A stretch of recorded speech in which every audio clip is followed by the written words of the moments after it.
Halo semuanya. Selamat datang di konten Melek Bareng. Di sini ada gue Dito. Dan gue Kania. Ini bakal jadi video pertama dan alasan kenapa kalian para pelaku visual, khususnya desainer grafis, harus nonton video ini. Kalau kalian cari tutorial bagaimana cara membuat logo di Adobe Illustrator, Atau gimana cara bikin digital imaging yang rapi di Photoshop. atau kalian mencari aplikasi gratis yang bisa kalian download di handphone kalian, Atau gimana caranya cropping rambut yang cepet, silakan ke YouTube channel lain atau Instagram atau bahkan sekarang yang lagi ramai itu di TikTok karena udah banyak teman-teman kita kreator-kreator visual yang bikin dan nge-share ilmunya secara gratis ke kalian. bahkan sampai ada teman-teman kreator yang emang S2 dari luar negeri yang share ilmu-ilmunya ke kalian. Kalian udah pada bilang makasih belum? Udah subscribe belum? Udah Tahu. follow belum? Jangan cuma di bookmark atau di save doang nih videonya. Tahu save link udah kayak konten apa aja.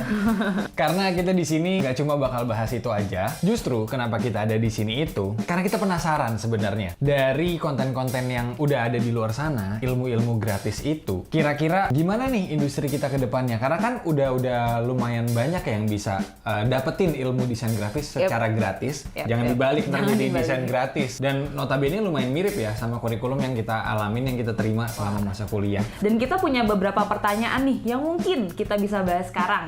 Dari semua tutorial gratis di luar sana, pendapatan kalian udah nambah belum? Kan ilmunya udah bisa didapatkan cuma dari modal kuota, ya kan? Nah terus dari ilmu gratis itu udah benar-benar memenuhi kebutuhan klien belum? Seyakin apa sih kita sama skill desain kita tuh dan klien dengan problem visual apa yang bisa kita bantu untuk menyelesaikan masalahnya? Nah itu dia, masih dengan topik yang sama nih, kan udah banyak yang memang ilmu gratis itu kan dari yang paling simple sampai yang paling advance lah ya, itu ada. Iya, pasti. Nah terus gue jadi penasaran sebenarnya, kira-kira masih dibutuhin nggak ya ijazah dan lulusan graphic design untuk diterima di sebuah perusahaan untuk menjadi desainer gitu? Apa jangan-jangan yang dilihat cuma portonya aja? Kalau gue sih lebih penasaran ya sama kurikulum yang udah ada nih dari dulu sampai sekarang.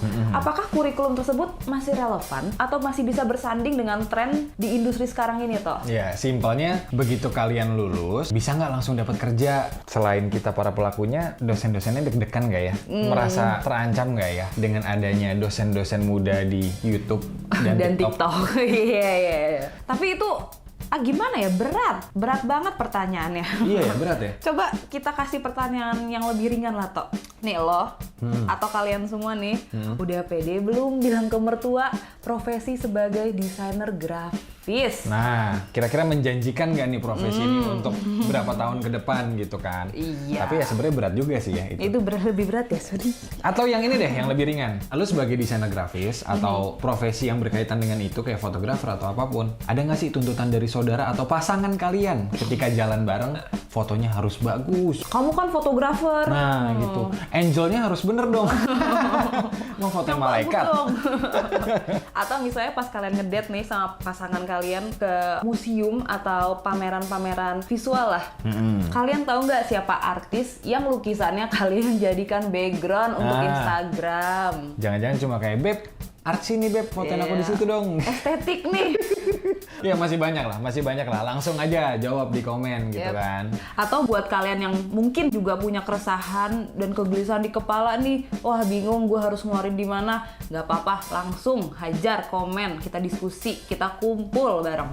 Mungkin juga yang baru mau masuk kuliah, Mungkin, gitu kan, yang kepikiran mau jadi desainer grafis juga, atau jurusan-jurusan yang berkaitan dengan industri visual, datang ke sini, kita bahas bareng gimana ke depannya. Selain itu mungkin kita bisa ngasih tahu juga untuk orang tua mungkin. Klien juga bisa. Klien, betul. Karena selama ini memang kebanyakan tuh kontennya dari desainer to desainer. Karena kebanyakan kita yang gue lihat ya secara pribadi nih ya, desainer grafis itu agak merasa eksklusif juga. Agak merasa eksklusif juga yang gue lihat. Egonya tinggi, benar-benar. Ibu juga pernah mengalami fase itu Pasti ya.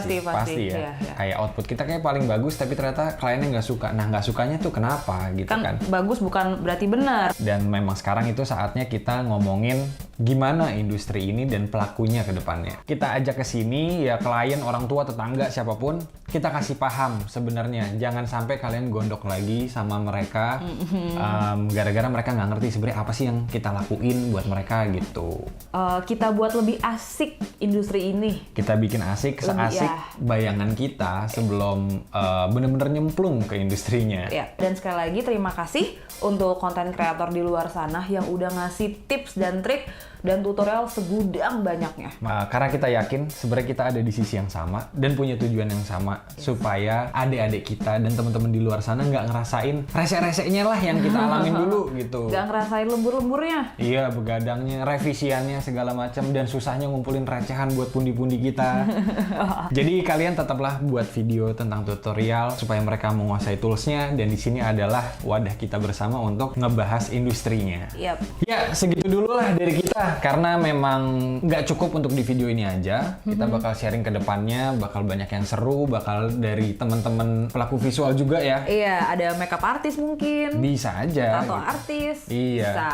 Nggak cuma dari kita doang, yang jelas kita bakal sharing gimana cara mereka bisa bertahan hidup di industri visual ini. Oh, dan gue juga penasaran gimana dengan teman-teman yang sekarang college from home. Iya. Gimana sih kalian ngumpulin tugasnya? Kayak patung, Iya. atau lukis kanvas, itu gimana? Kirim pakai paket atau scan atau gimana nih? Iya, benar.